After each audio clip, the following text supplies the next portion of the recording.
شکوہ اقبال کی مارکۃ الآراء نظم ہے، جس میں انہوں نے مسلمانوں کی طرف سے اللہ تعالیٰ سے کچھ شکوے کیے ہیں۔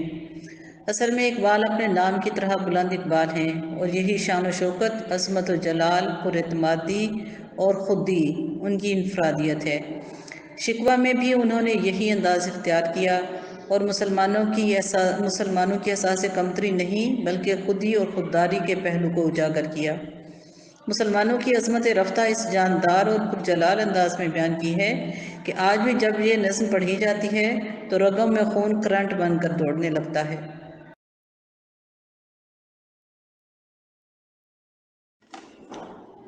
نظم شکوہ بند نمبر 1۔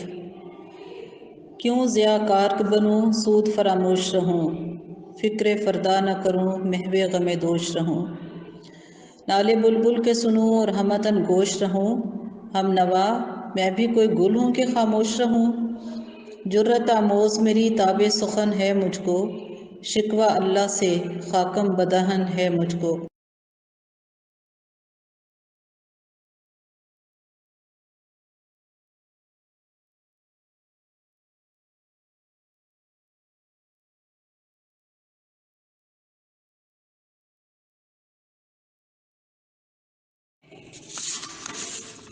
اقبال نظم کا آغاز بہت تند و تیز لہجے میں کرتے ہوئے کہتے ہیں کہ مجھے کیا ضرورت پڑی ہے کہ زندگی میں صرف نقصان ہی اٹھاؤں اور فائدہ کچھ بھی حاصل نہ کروں۔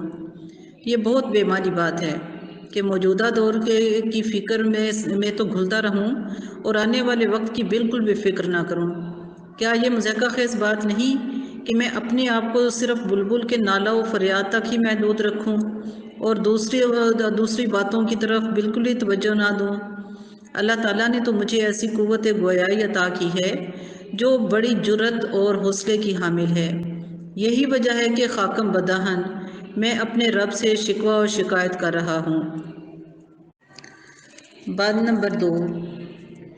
ہے بجا شیوہ تسلیم مشہور ہیں ہم، قصہ درد سناتے ہیں کہ مجبور ہیں ہم، ساز خاموش ہیں فریاد سے معمور ہیں ہم، نالہ آتا ہے اگر لب پہ تو معذور ہیں ہم۔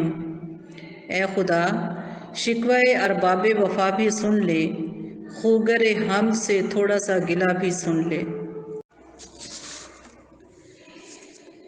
یہ حقیقت ہے کہ ہم نبی پاک صلی اللہ علیہ وآلہ وسلم کے پیروکار ہیں اور رضائے الہی کے مطابق زندگی گزارنے میں خاص شہرت رکھتے ہیں، پھر بھی حالات نے اس قدر مجبور کر دیا ہے کہ اپنے درد کا قصہ بیان کرنا ناگزیر ہو چکا ہے۔ بے شک ہماری زندگی ایک خاموش ساز کی طرح ہے اور ہمارا دل فریاد سے معمور ہے، چنانچہ اس حالت میں نالہ و فریاد اگر لبوں پر آ جائے تو حیرت نہیں ہونی چاہیے، بلکہ یہ تو ایک طرح سے ہماری مجبوری ہے۔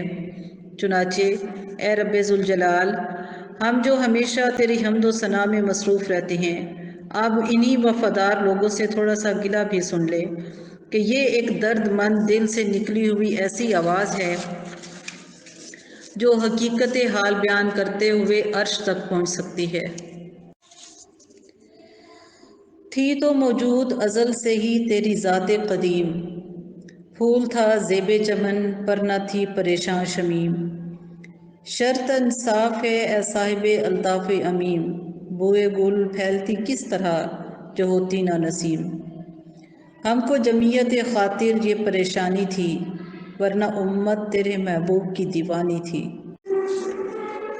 اے رب کائنات، بے شک تیری ذات قدیم تو ازل سے ہی موجود ہے، اس کے باوجود تیری ذات ایک ایسے پھول کی مانند ہے جو ایک خوشبو کی طرح ہے، اور اگر ہوا نہ ہوتی تو یہ خوشبو پھیل بھی نہ سکتی۔ اے مہربان کریم اللہ، انصاف کا تقاضا تو اس سوچ میں ہے کہ اگر ہوا موجود نہ ہو تو پھول کی خوشبو کس طرح سے باغ میں پھیل سکتی ہے۔ یہ ملت اسلامیہ ہی تھی جس نے تیرا پیغام عام کیا۔ ہم اگر تیرا پیغام لے کر دنیا بھر میں مارے مارے نہ پھرتے تو تیرا نام کس طرح عام ہوتا۔ یہ مصیبتیں اور پریشانیاں ہم نے اپنی ذات کے لیے برداشت نہیں کی، بلکہ ہم تو تیرے پیغمبر کے دیوانے ہیں، اسی لیے در در مارے مارے پھرتے رہے۔ ہم سے پہلے تھا عجب تیرے جہاں کا منظر، کہیں مسجود تھے پتھر، کہیں معبود شجر، خوگر پیکر محسوس تھی انسان کی نظر، مانتا پھر کوئی ان دیکھے خدا کو کیوں کر، تجھ کو معلوم ہے لیتا تھا کوئی نام تیرا، قوت بازوئے مسلم نے کیا کام تیرا۔ ملت اسلامیہ سے پہلے تو اے رب ذوالجلال تیری دنیا کی عجیب و غریب کیفیت تھی، کہیں تو پتھروں کو اور کہیں لوگوں نے درختوں کو خدا بنا رکھا تھا، یہ لوگ انہی کی پرستش کرتے تھے۔ حقیقت تو یہ ہے کہ انسان ان اشیاء کو اپنا خالق سمجھنے کا عادی ہو چکا تھا جس کے وجود کو وہ خود محسوس کر سکتے تھے۔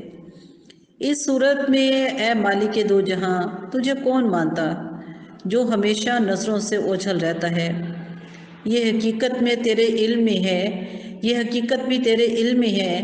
ان دنوں کوئی بھی شخص تیرا نام اور تیری عبادت نہیں کرنا چاہتا تھا، یہ صرف اہل ایمان کی قوت ایمان اور قوت بازو تھی جس کی وجہ سے دنیا کے گوشے گوشے میں تیرا نام عام ہو گیا اور ہر طرف تیری عبادت ہونے لگی۔ بس رہے تھے یہیں سلجوق بھی تورانی بھی، اہل چین میں، ایران میں ساسانی بھی، اسی معمورے میں آباد تھے یونانی بھی، اسی دنیا میں یہودی بھی تھے نصرانی بھی، پر تیرے نام پہ تلوار اٹھائی کس نے، بات جو بگڑی ہوئی تھی وہ بنائی کس نے۔ اقبال کہتے ہیں کہ مسلمانوں سے پہلے اس دنیا میں ترکوں کا قبیلہ سلجوق بھی تھا اور توران کے طول و عرض میں تورانی بھی موجود تھے۔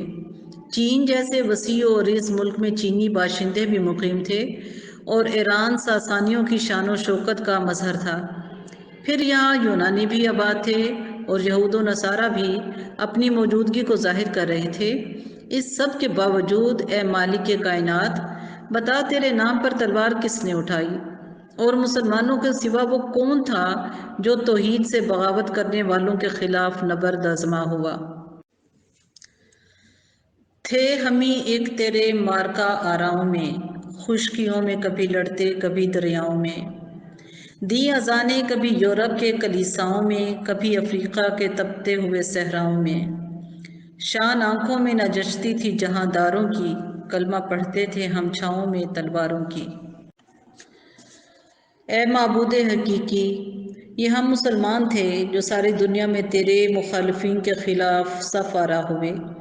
اس مقصد کے لیے کبھی ہم دشمنوں سے صحراؤں میں لڑے اور کبھی دریاؤں اور سمندروں میں دشمن سے تلوار زنی کی، کبھی یورپ پر فتح کے جھنڈے لہرائے اور کبھی کلیساؤں میں اللہ اکبر کی صدائیں بلند کی، کبھی افریقہ کے سلگتے صحراؤں میں آواز حق بلند کی اور کبھی خشکیوں کے میدان اپنے گھوڑوں سے روند ڈالے۔